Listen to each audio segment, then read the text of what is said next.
walk in. All right.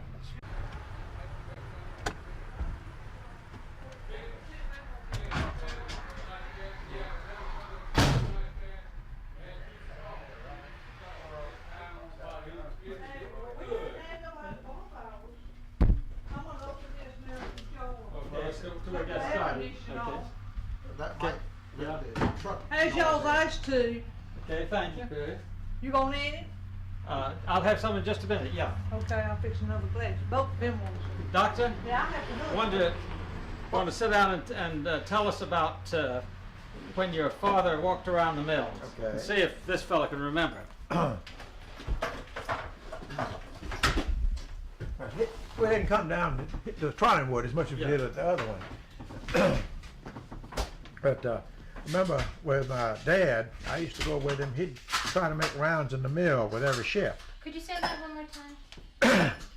Was that you all right? I'll tell you when. No. Say when. Why don't we just get her bringing us some tea and then we'll get started? Okay. 'Cause she's. Thanks so much. If it's not sweet enough, here's sweet one. Okay, thank you. If it's not sweet enough, you got sweet one.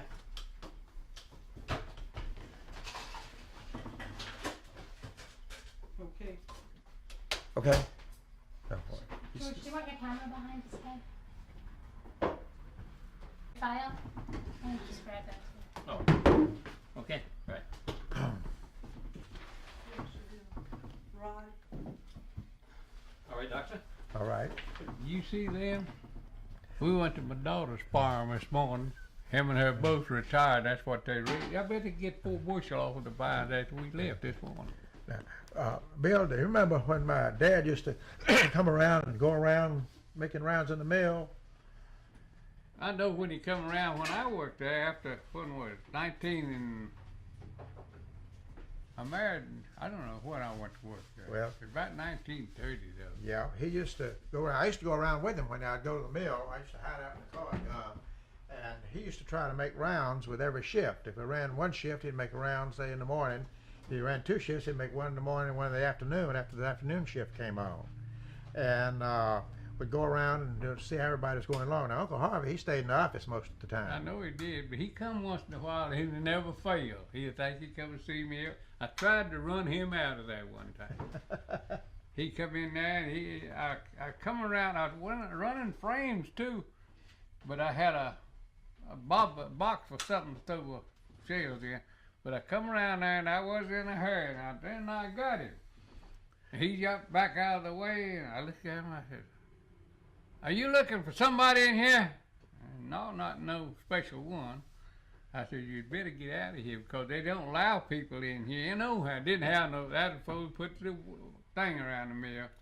They don't allow people in here no how, so you better get out of here. But right now, because boss man will see you directly, he'll tell you, but you don't want him to tell you."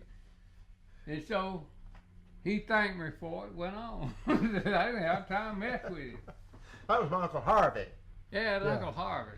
Now, he didn't do much out in the mill. He stayed pretty much in the office. But and- he come out there. That's the first time I Yeah. ever, and I didn't know who he was. I'd heard about him, but anyway, after, I don't know, I reckon it been 30 or 40 minutes later, Rabbit come out there and said, "That old man you a while ago was in here, you run him out, didn't you?" I said, "Damn right, he ain't got no business in here. I like got him." She, "You didn't know who he was, did you?" I said, "No, I didn't." "Who was it?" She said, "That's Mr. Harvey." I said, "Who?" She said, "Harvey." "Harvey who?" He said, "Harvey White." I said, "The hell it was." I said, "Well, did he tell you to fire me?" He said, "No." Said he kind of got a kick out of it. I said, "Well, I'm all right then." You're doing your job. Huh? You're doing your I was job. doing what I thought I ought to. He That's was right. away That's there. right. I didn't That's look right. for wasn't expecting that. Nobody. In the mills, you had to do what you had to do, and I always wanted to do it quick. When did they start building the fences around the mill? It was at about. It was when that strike was around all over where we up. They just had an old fence around that mill, and it was somewhere in the 30s, though. I know. I believe it was in here. The one I around, said 30s. Yeah. I don't know. That's when I married in 1929, and I done had, it was about 35, 36. At the mill in Graham, the fence was there long before that. It was. Mm-hmm. I don't remember the fence being there or after that. I didn't work at it. I don't know. I remember the fence because I remember when I was in the first grade, Jack Holt and myself were out there playing, and inside we'd gone to the mill, and we were out playing in the mill lot. And Euro Robinson came up on the outside of the fence, and we had just met a couple of days before in first grade, and the fence was in between us, so I know it was there, and that was in 1928. So I know it was there in 1928. Yes, it was fenced in 1928. The one, the How mill old was, was yes. you? I was About 6. 7 years old? 6 or 7, I thought you must not have been. Because she's, I know how old she is, and you're 2 years. Well, I'm between Francis and You're Jack. 2 years younger than she is. Did you know people in Graham? Not many. I tell you, about the only one I knowed in Graham was the first cousin I had. He know. Did you live in Graham? No, he knowed her. You didn't. Minnie Nix. Oh yes, oh yes. Minnie was my first I cousin. didn't realize that. That's Nix's General Store, and W.J. Nix. And Yeah. Minnie Nix taught me in Sunday school and was just a real fine person. We used to go up to a place and visit with her, and she'd always give us cookies when we walked into the store. And I saw the sign of the Nix store. General Store, General Still there, Merchandise. That's yeah, right. Yeah. But doctor, could you ask him about the strike and so forth? Well, now, do you remember anything more about the strike that was in 1934? No, didn't know much about it on just what I heard. You didn't even have a paper then. But we heard about it and know what they're having up there. I don't know how I know, but we knowed it. And when Do you remember about the plaid mill? the plaid mill. Yeah, that's right. I believe that's where that boy lost his arm at plaid mill. And I don't believe they had a. Yes, they did. I don't know whether they had a fence or not, but that's where he got that arm shot. With the dynamite. I don't know what it was. Something that I don't know where he was trying to shoot the dynamite. He was one of the strikers. I knowed him because he married old man John Open's daughter, and he was a one-arm painter around. He's a good painter. But he married old man Open's daughter, and he was married to her then. Hollis Pruitt. Do you remember about any of the other? Well, of course, the other 2 mills in Graham had closed down, Oneida and Sydney. Yeah. And then somebody else got them, and they opened up. And Sydney became a hosiery mill, and Oneida, I think, was it? Did Burlington buy that? Burlington Mills? I think they did. Don't know. I went across the street over there one time. They was making clothes. And I had never seen that. They had a table about like that with cloth laid on it. I mean, 12, 14 layers of cloth. They got this long as the cloth was to come off the loom, I reckon. I don't know, but it was great long. And they had a saw like that going around there. I never seen them cut out clothes things, but that's what they're doing. I never went up there but one time, and I don't know what it went for now. Did you remember anything about attempts to unionize the mills before that strike or afterwards? About the unions coming down and That's what they're trying to do then, was get it unionized in the mill. All of us join it and have somebody here to look after it. And of course, I don't know who the big man was, but we had always been told all my life that wasn't no union it was going to hold but the railroad. That's what we were told, and I didn't believe in it. It's kind of like we all are now. We all unionized, but the government is the boss. what did you think about the flying squadrons, the folks that came by and caused the strike? What was your feeling about them that did the strike and didn't let you go to work? I don't know. I never did get in touch with none of them because they tried it out here, but I don't know who they had there. They had one or two, just one or two out here. Thought that they ought to get the strike on account of the company wasn't paying us enough. That's always been a cotton mill trouble. They didn't pay enough. But I don't know what they've done, but I've always told them if the man didn't make money, I mean, make enough off of me for him to have some money, I didn't have a job. He couldn't keep me there. Well, some of That's the way the people today don't seem to realize that. No. That without a profit, you don't have a business.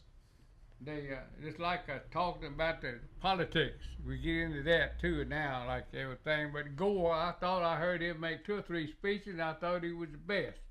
But I read a piece of the paper, it changed my mind.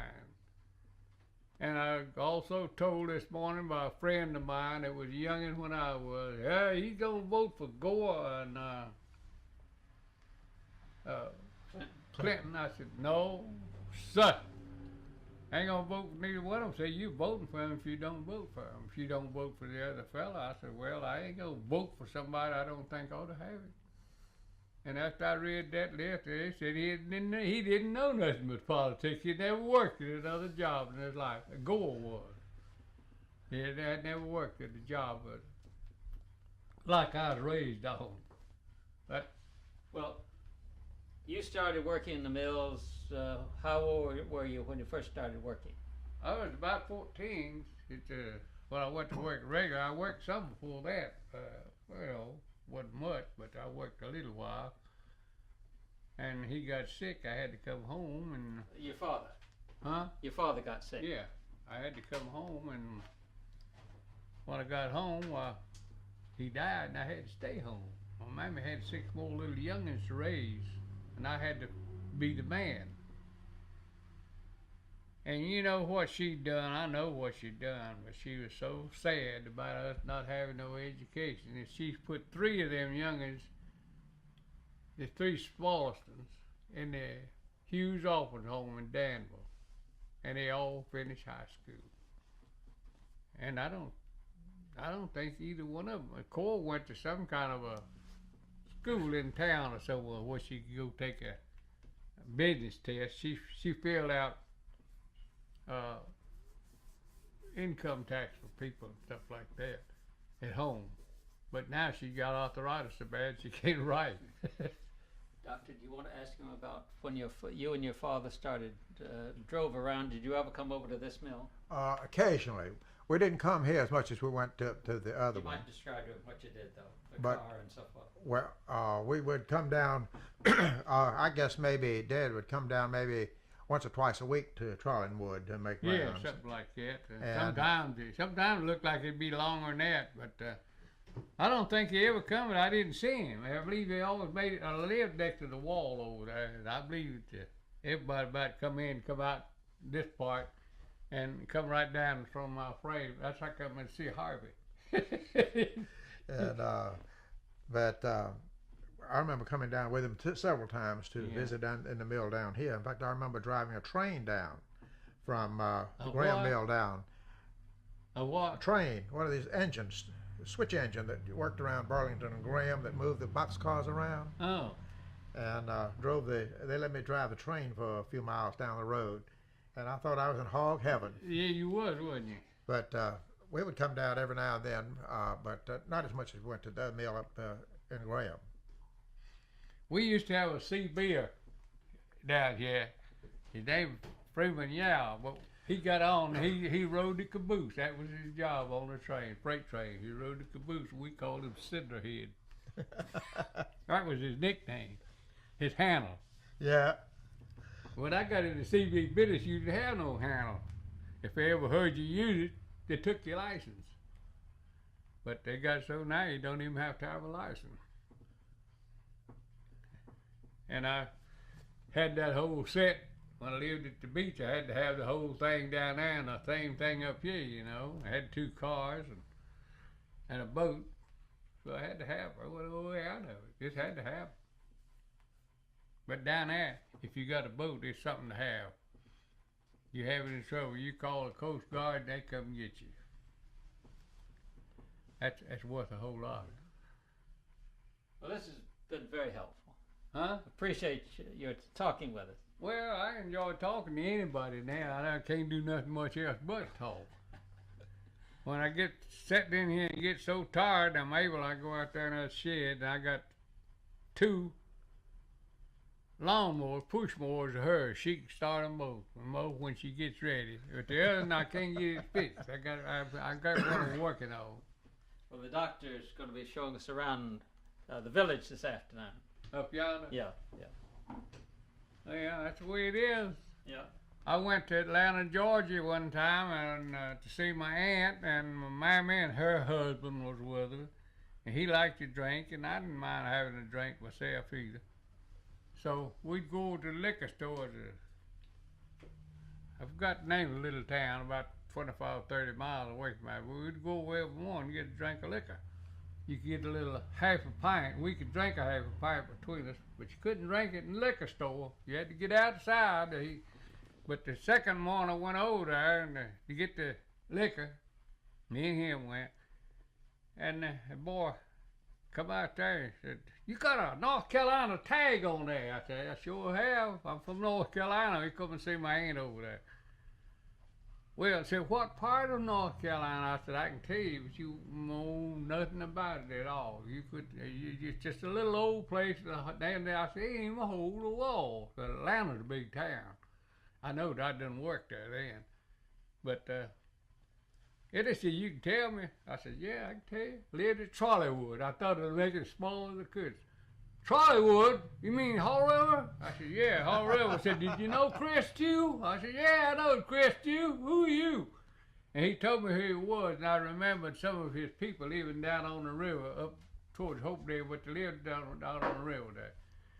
And I told him about them. He said, "Yeah, that was his so-and-so." Said they left and carried me away from me when I was 6 years old. But said a whole lot went on up there that I ain't never forgot. Said I'm going back. And I don't know of any of the people that lives up there now but Crawford Thomas, his wife, and she's 80 up there. They who is it? One there's a mill running up there now. It's at Hopedale. Hopedale. Yeah, was that what you were talking about? No, I'm talking about Trolleywood. Trotwood, yeah. Okay, yeah, I'm sure they sold all the houses. Yeah. Well, Hopedale has too, I think. Well, I'm Right glad. down in September. Well, she says she's coming. I don't know. I didn't know What's what it happening was. in September? We are having all of our high school class to come down for lunch and sightsee in Charlotte for a day. What's it like to see people that worked for your daddy? Oh, I tell you, it's nice. It's nice What's because on that they bill? remember him, and most of them remember him with big hearts. They hardly ever had an outsider. They all had to live right around. I don't know whether they had to or not, but I didn't get a job, didn't ask for a job because the man stayed out and old man Bain knew who I was at up there, and he thought I could lay up her open. Then he said he'd show me, and he did. But he didn't have to show me. I knew what I was doing when I went in it because I didn't been in the mill before, and he didn't know it. He didn't know I could run frames. What was Mr. White like? Huh? What was Mr. White like? Mr. Who? Mr. White. Will.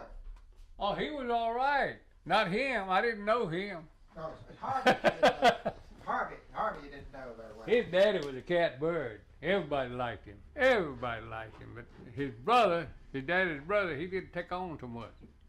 But he was a businessman. Everything on him was business. But he took on to me a whole lot. I thought a lot of Harvey White. But his wife wouldn't let me go in and see him. He got sick. That was before he died, a while before he died too.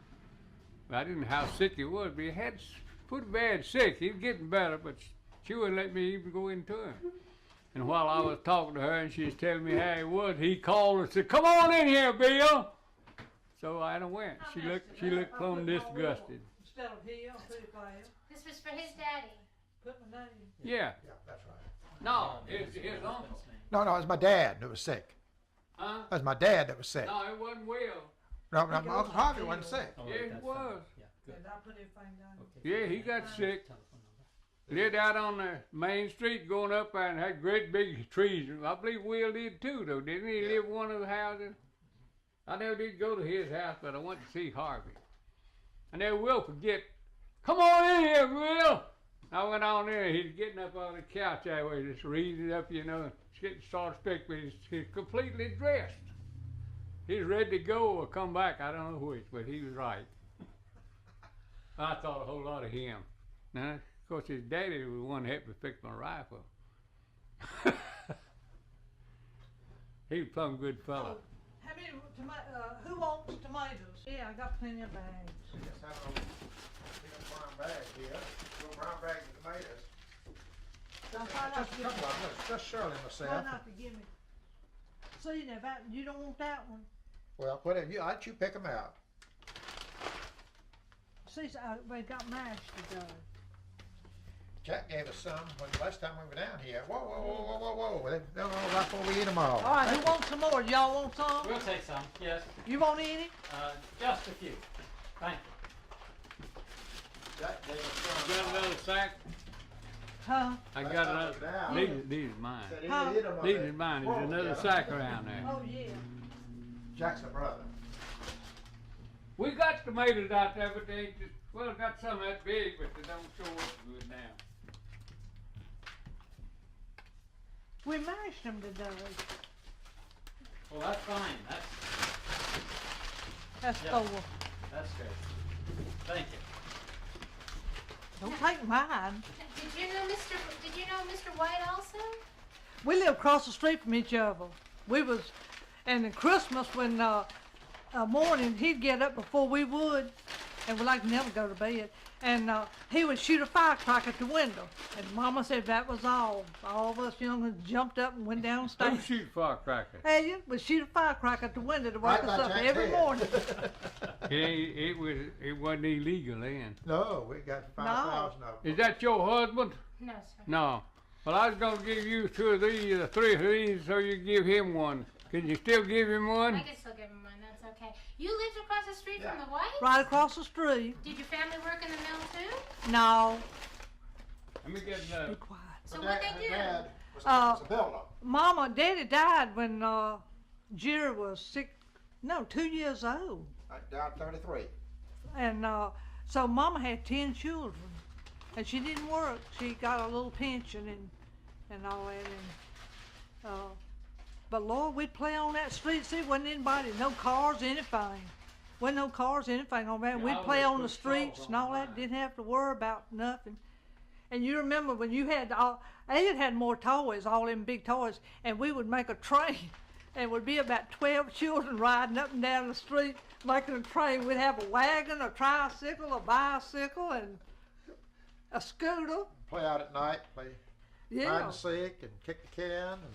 we sure did. And That old oak tree in the front yard. yeah. And, And her brother's my best friend.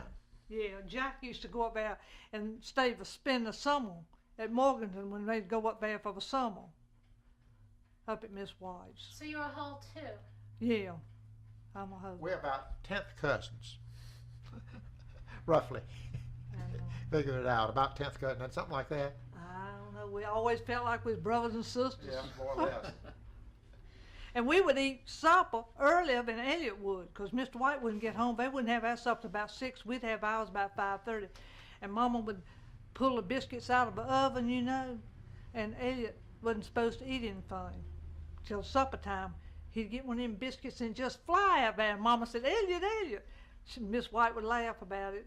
He'd get them biscuits and Yeah, take off. He was showing us around the house today.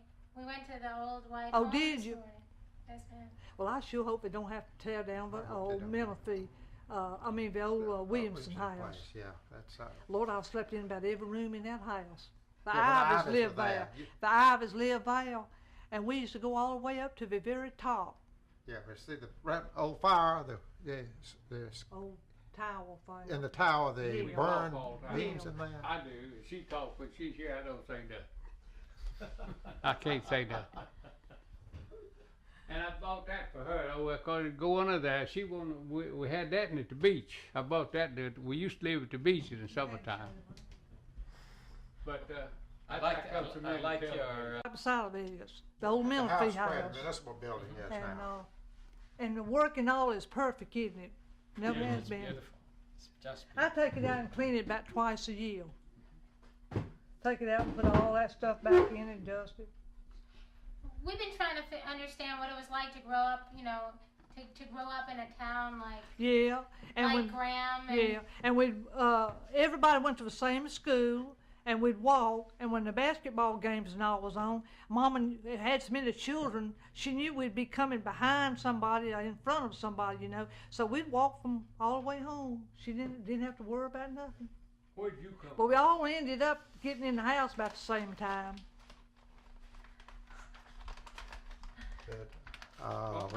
We'd walk to school together lots of times. Yeah. I'd ride my bike though more than I did that because it was quicker. When it was real cold, your daddy would take us. Yeah. And he wouldn't leave till 8 o'clock, and we had to be at school in 8. And I was worried to death. I'd go over there and sit and. But we never were late. No, we Never were late. But Mr. White would get us there just on time, and we'd have to run into school to get there on time. But you had a that chance was to when ride. You're that riding was when that it big was taxi. snowing or sleeting or raining or something. Yeah, we'd get to ride with Elliott on real bad days, and oh Lord, everybody was at school then. It'd be so cold when you'd walk that the teachers would run cold water on your hands. Go down in the basement. Do you have any pictures of you people in that car? Yeah, I think so. I don't. No, have not any. in school. Not in Just the car, no. just school pictures is all. We don't have any pictures. Well, you saw I have a picture of her in my scrapbook. You all saw I that. didn't know that. Yeah, dude. I saw You that. I and know Betty it. Jean and Helen Yeah, and Helen. Topsy And I didn't know you had Florence that and one. Betty and Yeah. Eunice and Jack. Yeah. They didn't make pictures back then like they do now. I saw that little camera. I was up in the attic yesterday, and I saw that little camera that I got way Is back that in right? 1935. George, maybe you could tell Francis, right? Yeah. Maybe you could tell Francis how we, or maybe Dr. White could tell Francis why we're, you know, you're reading the newspaper. Oh yeah, they had it was an article in the newspaper that these folks were going to do a pilot film or a special TV film for PBS on the textile industry in the South in the 1930s, with a particular interest in the big strike in 1934. Oh, is that? And I remembered so vividly the things about it. So I sat down and wrote them a letter. And then they answered it, and then they came down, and that's how we got together. Oh, is that how it was? Well, I didn't know. And we they're were interested from- in the small town, how life was back in the 30s in the small town, and that sort of thing. And they've been around taking pictures all over town. And this is your job. Did you remember that year, 1934? Well, I should, but I can't remember what happened in '34. I remember Hazel. Well, that was a lot later. That was 50. 50. That was, I wasn't but 10 years old in '30. yeah, you were 34. You were older than that. You were, Oh, yeah. You were 14. Yeah, 14. I was 12. How come you remember my age, so? Because you're 2 years older than I am. That's why. Lord, And Jack's 1 year younger. Don't they fly by? Don't you remember the troops being here? The The National what? Guard? The National Guard being Yeah, I here? remember them. What do you remember about them? Well, uniforms, I reckon, and old army. But I remember more about the firehouse, fire department, firehouse, and all people that was in the firehouse. Out to Nutley.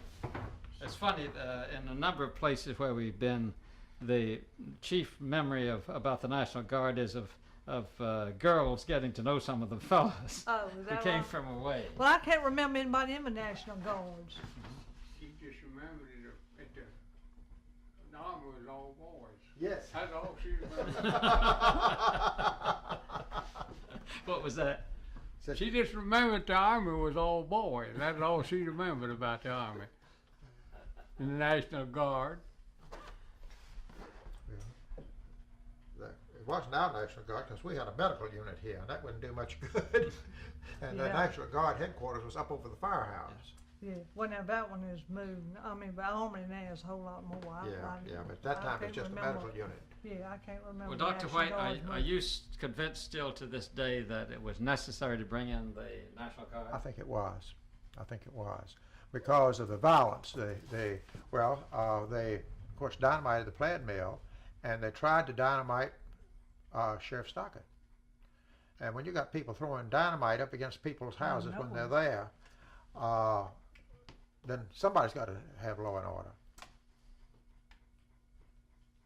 Do you remember that? No. I sure don't. It's interesting that something as big and I know violent as it. that happening can't right in remember. here, and it's just not remembered. I know it.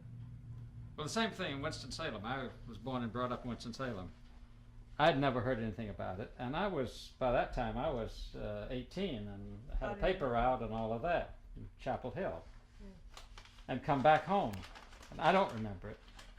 And then I was reading the Charlotte Observer the other day, you know, for 1934, and right in the middle of a story, it tells about a flying squadron coming to the Arista Mill, closing down the Arista Mill, and then it said that they went over to the Haynes Knitting Mill, where they were met by public citizens with machine guns, tear gas, and other weapons, and the flying squadron was discouraged, but they said they were coming back the next day with more. I had no idea that this was happening in my hometown. Well, now, I've got the article in now about Nora Lee Tate and them's graduation. They had the pictures of graduation, and she wrote about all of them. And she had things in there, but I had forgot. And I still got it. I don't know whether you ever read it or not. No, I It didn't. told about, well, you ought to read it and give it to me sometime. It told about everybody bought shoes from Easy Goldman, and I had forgot all about him. And let's see, Well, now, she was from Burlington, though. yeah, Nora Lee was. Yeah, Nora Lee was. But it was telling about different people. And let's see, the old drive-in, everybody that had a good date would go to Greensboro to the, Or Durham. well, Greensboro, what was it, the old barbecue place? It's all in there. Let me go get it before you let you take it home and read it. Oh, they already just coming apart. Hold on a second. I'll get it for you before you leave and let you take it home and read it. You'll get more kick out of She it. did the same thing I did for our class for the reunion, remember? Yeah, but now this woman wrote all this stuff, and I had forgotten all about it. And I asked Eunice, did she see it? And she said, yeah. And said you rode up and down the streets, seeing who's dating who. Everybody was parked on the street. That's par for the course. Up to Shady Grove. Yeah, Shady Grove. The big And- gun. And The skating rink. rode up and down the street, seeing who was dating who. Up and down Main Street. Thank you. All right. That's good. Thank you a lot. Let's say goodbye. Now, let's see. Where do you want to go from here now? I think we better go maybe over to the village, just because we're going to Okay. be running close All right, to okay, time. So all right. Do you want to give me those tomatoes now? Yeah, that's what I've given to you for. I know. Well, you give them to me. I I'm don't think we're sorry. gonna have time if Huh? we're gonna finish by 4. I'd like to. I thought you wanted, did she ask you if you wanted tomatoes? Okay, then we'll do it. Okay, we'll Let's take do them. I put 4 in there, but I didn't know. I thought whether you was married or whether you wasn't. I want to know where you was from. I'm from New York. New York. Yes, sir. You born in New York? Yes, sir. We'll do it. Well, You still don't look like a New Yorker. I don't. You look like All a. right, fine. Because I'd like to do it if we can. You don't look like a Japanese, you know. I look Japanese. No. where are you from? Just a I said an old man up down at Kimbo's wedding. He said, "Oh, everybody over here is all Americans but me." He said, "I'm the only foreigner in the pit." Elliott, What? use this one as quiet. Okay. I mean, we didn't hit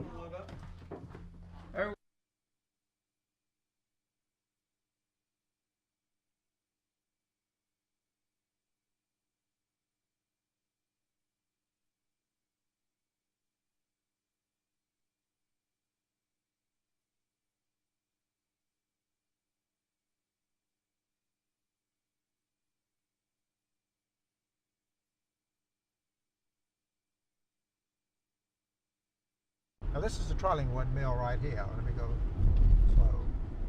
Do you want to ride down that street? Yes. See, this is the old mill tower here. Can you drive slow?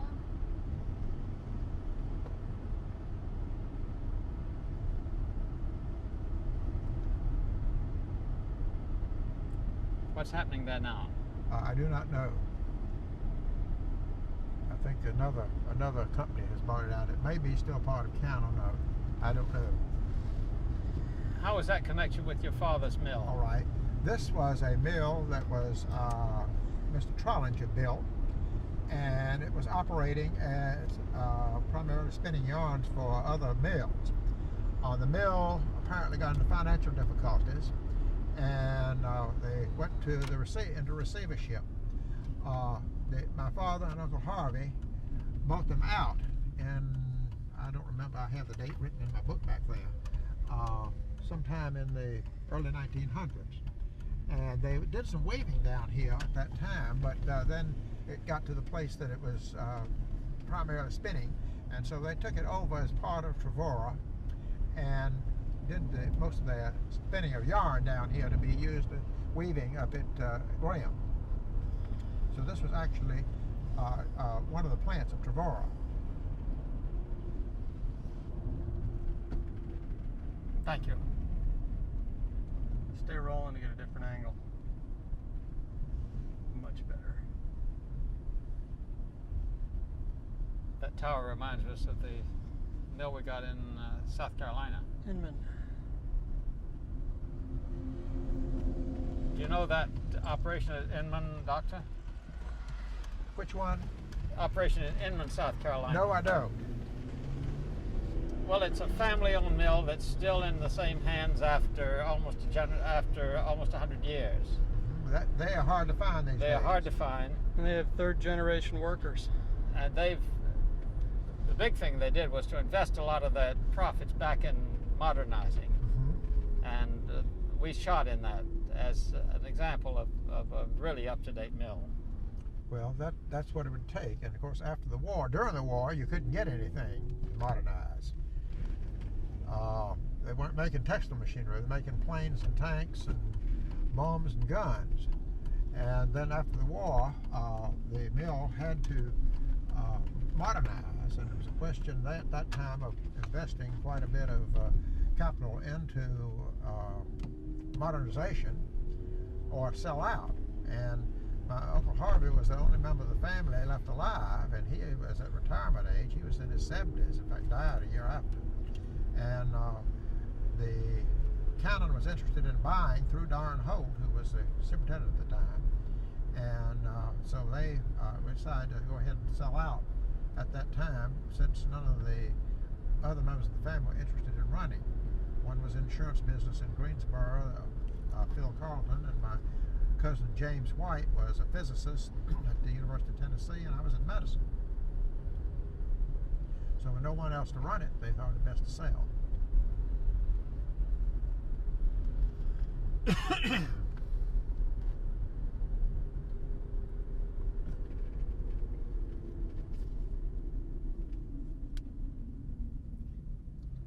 where are we going? To see Mrs. Annabelle Schafner and hopefully her brother-in-law William, who live in White Street, which goes right back of the mill. Who was she?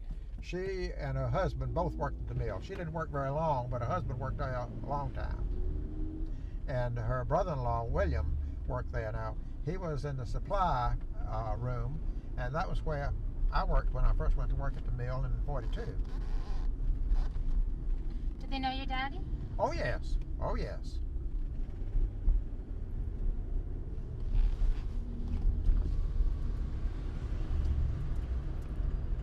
That name Schafner sounds like Moravians. There are a lot of Schafners around. I'm not sure of the derivation. It sounds like a German name. And there used to be a dam right there that ran the mill.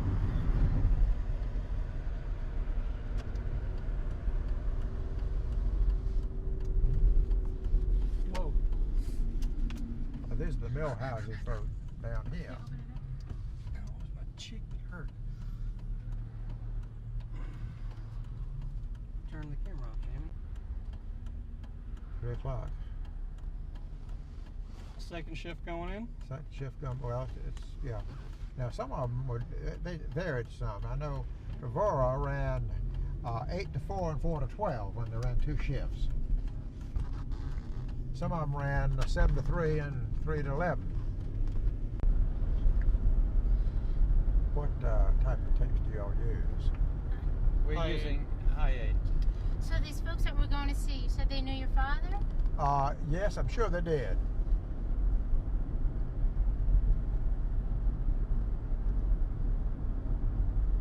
That plant to the our left. That is, I'm not sure what that is. That's a modern one that's been built since, actually just in the last decade or two. What was it like growing up knowing that your father's industry was the heart of the community? Well, it was, of course, this was a cotton mill town. There were 3 mills, and ours was just one of them. And of course, it was a county seat, and the lawyers, a lot of lawyers around. And then there was a good bit of agricultural business along that brought in things, and they brought things up to ship out on the railroad. And of course, when the textile industry did well, the mill ran double shifts, and everything was fine. When it was bad, it was bad, and some of the mills just didn't make it. Then hosiery came in, started I guess in the 30s, and even went further than that now. I guess with pantyhose, they're still doing a booming business. But as a kid growing up and knowing that your dad ran a mill, you know, and you could go in and know all those people, what was that like? Well, it was just like everybody else, I guess. And Well, along the lines of you had a good idea of what your future was, and it wasn't working as a doffer. well, that's right, because I wanted to go into medicine. Are we here? 701. This is it right here. Wait a minute, let me back up a bit. It's right across from the mill. That's, I think it's yep. the one on the corner here. Isn't this 701? Yes. Okay. Now, I do not know Mrs. Shaw. How raw everything was in the South, and how few gardens there were and so forth. By 46, 47, almost everybody was gardening. It was such a big change.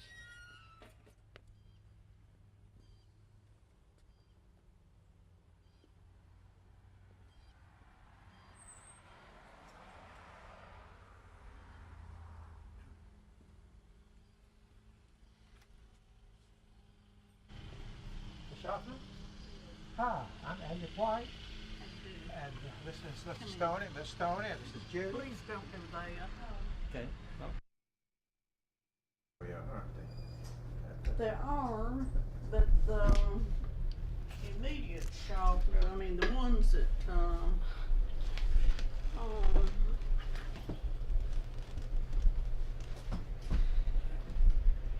And she married Darby May, who was a real good friend of mine. And Darby was a little younger than she. yeah, I think it's about 13 months difference. Yeah, a little bit younger. And but we were real sorry and surprised to hear when Frances died. No. But I did like Frances. I always thought she was real pretty. She was 2 years ahead of. She graduated in a class of 38, I believe, wasn't it? In high school, I think it was. The same class as my wife Shirley Owen's sister Pauline was in that same class. Did you ever know the Owens lived down on Melville Street? No, I knew them when I saw them, but I didn't know. Bessie just died last December. Well, 94. I was a loner. I usually, Arthur was, that door's hard to. Hey, how you doing? That's Come on in. in time to. How you, boss man? How you doing? Last time I saw you, you were my boss. That's been a long time, A long hasn't it? time ago. Come on over and sit down. Over to them. Let me explain what the situation is. These folks are from New York, the NYU. They are doing a PBS special on the textile industry in the South in the 1930s. And especially about the strike that was in 34. And they're trying to get what each person thinks and remembers about the things that went on during the strike and about how mill life was during the Depression and right following the Depression. And so that's what the situation is. And so they had an article in the Charlotte paper, and anybody knew anything about the strike, and I had good memories of it, so I wrote them back for me to get in touch with me. So here we are. And Nettie Ruth Oldham Basin is the one that gave us Annabelle's name, about that she knew she had worked at the mill at about that time, and wanted to know. Now you started working at about that time, didn't you? I started working up there in 35. 35. That was a year afterwards. After it. Mm-hmm. Do you remember anything about the strike? Yeah, well, not a whole lot, but I remember. So I finished school in 34, and I went to work up there the next year. Yes. Up at this plant here, and I remember there was a lot of uproar and a lot of people, you know, hanging around the gates and giving out pamphlets and all that kind of stuff, you know. Making a lot of noise. Yeah, but that's the biggest thing that I know about it. Remember the machine gun sitting up there? Yeah. You had a machine gun sitting up there at the office. I remember that. Well, I don't even remember that. Yeah, I remember that. But Do you remember when the flying squadron came here? no, I don't. Do you, Annabelle? That was sometime in the fall of 34, wasn't it? In September 34. Yeah. You remember when they were striking? I remember just vaguely that I don't remember just a whole lot. What do you remember? Well, it's just like I said a while ago that I lived out there, and I'm walking up and down the street and hollering and calling people scabs, and that was just about the height of what I remember. Who were those people who came in? The people that were not, I guess they were sympathizers, I suppose, because I just knew them as people you'd see on the street and fall in with a gang that comes along. That's all I remember of it. Were they local people? Yes. But you said they didn't recognize any of the mill workers. No, I don't think there was anyone that was from the mill. Do you, William? Not that I know of. But I don't remember a whole lot about it. Like I said, I just finished high school and a young man. And a lot of years have went by since then. You're looking at the girls instead of the strikers. I don't blame you. But I remember, I know a lot of the workers, some of them anyhow, volunteered to go do guard duty. Yeah. And That's I right. remember some of them, that. particularly along this street here, which is near the power plant, because after the plate mill got dynamited, everybody got scared. Yeah. And I remember my dad coming out and making rounds at night. Yeah. And they had armed guards out there along by the powerhouse. And that was I guess that was right along where you used to work. Yeah. Right in the supply thing. Yeah. I remember you come over there, you know, and you if you bicycle, you ride home for dinner. You got 30 minutes for dinner. Yeah. You'd ride home on that bicycle. And eat in a hurry and have a date with Shirley on the way back. Dr. White, you were talking about tell us about the radio. Oh. Elliott, where you living now? In Charlotte. In Charlotte? What the other lady was telling, I think she's Miss Fogelman. Oh, I said he has an unlisted. No, but the lady that was in here, I didn't get her name. Elizabeth Schafner. Oh, Elizabeth. It was Elizabeth. Anyhow, she said that mentioned a couple of things that I didn't know, that about my dad and her husband would catch possum and take them down for my dad. Yeah. And the second was that when come World Series time, that my father had one of the few radios in town. One of these old jobs with a big old speaker with a horn and batteries, and he'd move it out on the porch and then have people come by and they'd sit on the porch and outside and listen to the World Series on the radio. And that now you played baseball, I believe, with Yeah. the school with Yeah. the mill team. Yeah, it was a mill team in high school. And I think that didn't Griffin McClure do some pitching? Yeah. But he didn't work at the mill. No. Now how did he make the team? Yeah, well, you see, they had a few outsiders Yeah. like that, you Uh-huh. see. Because the first baseman now, he lived in Hillsborough. I forgot his name, but he's tall, slim, red-headed fella. He played first base.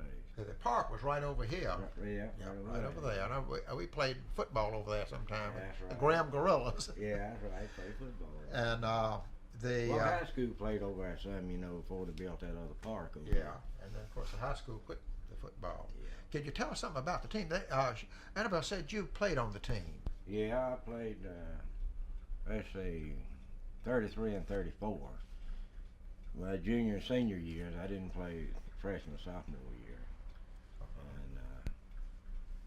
And Senator Reynolds was Jesse your Barker, was a coach. Who was? Jesse Barker, Barker. you remember him? No, I don't. No, I don't. Well, he was tall, slim fella. He was a pitcher at Elon College, and he taught biology, I believe it was. And then, Senator Reynolds was a coach over at high school, wasn't he? yeah. And then he left there, went down Hall River, as a principal down there. But I remember there were some good ball games over there. Yeah. I remember my dad taking me to the games. Yeah. Now, your job was, what was your job in the mill? I was supply supervisor. And Dr. Worked White, what was your job? I worked under him. he was my boss. What was it like to have the boss's son under you? Well, there wasn't no problem. No, I thought I did a Because pretty he was good a good job. boy. I had to learn to do things right way, and he corrected me a few times. But we counted the picks pretty well, and did the payroll, and we checked out the supplies for the loom fixers, and I enjoyed the summer. Could you explain what that means, counting the picks? All right. Hold it just a minute. Let William explain it. Well, they had the looms, you see, that made the cloth, the wools of cloth. Well, on the end pin of the loom, they had what they call a pick clock. Well, every revolution that the loom turned, it recorded on that clock. And they got the weaver that received so much pay for every 100,000 picks, you see. Well, 100,000 picks, that thing was going fast. It didn't take long to get that. So that's how it was. They had a certain price set up on, different styles of cloth it was weaving. They paid a certain price for it, you say, 100,000 picks. Well, now, we've heard a lot from some of the people about the stretch out. What did they mean by that? Well, what they did, you see, they say if they had one area there, they had maybe 10 employees in the weaving department. Well, if they the stretch out, if they had 10 employees there, maybe cut it down to 8 and assign a few more looms to each individual, you see. And that's I don't know how it got its name, stretch out, but that's what they called it, the stretch out system. In other words, they had to do more work, but they also got paid more for it. That's right, because It was piecework. It was piecework. Yeah, they was running more looms, you see. And it depended on what it was. Now, we were running, at that time, correct me, we were running Ossenbergs Yeah, that's for right. making, and that was 3.5 ounce, wasn't it? Something I like believe that. it was. And then we were running 11.5 ounce herringbone twill for making fatigues. Yeah. And then there were a few looms, and these were the Newell looms that they used to make serge. Yeah. And that was for suiting. That was the only one that gave any profit, because the other was all going for the war effort. Ossenbergs for sandbags. Yeah. And Ossenberg, you could run, a weaver could run 10 looms of Ossenberg, Oh yeah, 10, 12 looms. That's Yeah. not even- where they'd problem. run 5 of herringbone 12, Yeah. 3 to 5 of those, because every time you break those drop eyes, it drop down and stop the loom. And then you have to go in and tie the thread. The reason I was asking about that stretch out was that one of the reasons given in the paper, I've been reading the old Charlotte Observers, one of the reasons that the strikers were giving for striking was they said that they were getting stretched out too much and having to work too hard. Mm-hmm. Well, I don't know. Well, they also got paid more for it because it was piecework. Yeah. Which I think is a more equitable thing than time work anyhow. And there was a formula for overtime. So if you worked in your overtime shifts, you got your piecework plus half time more. So it was figured out. That's what we did.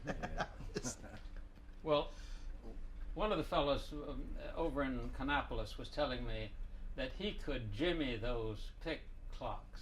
Was that possible? Well, I don't know. Now, I don't know that much about it. I don't know what it could. I don't much believe it could. But like I said, it got way out of line. I mean, they may do 20 picks more or something like yeah, that. but see, they kept. They knew about what a loom, would do at its maximum. You see, and if it got like Elliott said, up maybe 20 or 40 picks more than the max, they knew something was wrong, and a loom fixer would come check that clock and fix it. But I don't know whether they could. Well, as far as I remember, I never saw it. I didn't work very long, but with it. But as far as I was there, I didn't ever notice anything being out of line the whole time. Maybe he was just bragging. No. Well, see, he worked there a lot longer than I did. I just worked the summer. What I mean is that maybe this fellow was just bragging. Well, it might be, and of course, Yeah. there are people who can fix anything, who can jimmy anything. Yeah. You can get into Fort Knox if you really tried hard enough. Miss Schafner, what did you do in the factory? I was a spinner. That my husband was a dolpher, and you make the yarn that makes the cloth. Now they did some spinning here. Yes. But they did a lot of spinning down at Trollingwood. Well, at Trolleywood they made the warp. Uh huh. And then they they put that on a reel, and they brought it up here, and then Mr. Schafner, they call that in the smash room. Yeah. And they run it and put it on another reel.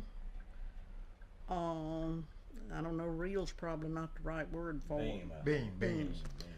And then they put the beam on the loom and run it through the heddles and all the reeds and all that stuff. And then I made the yarn that run through there and made it tight to make the cloth. How did you like working in the mill? Well, it was just one of those things that you have to do. It was a means for the end. Some people have told us that they enjoyed it, and some people said they'd never do it again. I just wondered. Well, I liked it as a whole, but I liked to stay at home and keep house. And after Arthur came out of the service, he wanted me to stay at home, and we didn't have a family, and so then we had a daughter after he came home, and so that made it better to be at home. I think someone is at the back door. Dr. White, maybe you want to get it. Someone's at the back door. I'll go. What is that? But he Yeah, I remember when I was a kid, playing ball in this open field. I was all through that building there. Yeah. Us kids go up there and play ball. Okay. Kids would get a chair and come out there and sit on that maple tree there. We used to have a gatehouse, watch us play ball. He was a whole lot different from. Oh, good. Come on. Hello, Maury. Hi. Yeah, I we No, got whole boss man. you know more about it than the rest of us. No, I don't know. I don't know about it. I don't either. You say What is this for anyway? Tell us something about it. it's for a special on the textile industry in the South during the 1930s, during the Depression and immediately following, particularly about that strike they had in '34. Well, I don't remember much about the strike. Do you remember? They was telling about machine guns up there, and I don't remember them. Yeah, it was. Oh, I remember. I remember hearing them talk about it. I didn't see it, but Did want to tell them about Dad in the baseball game? You just told me in that. Yeah.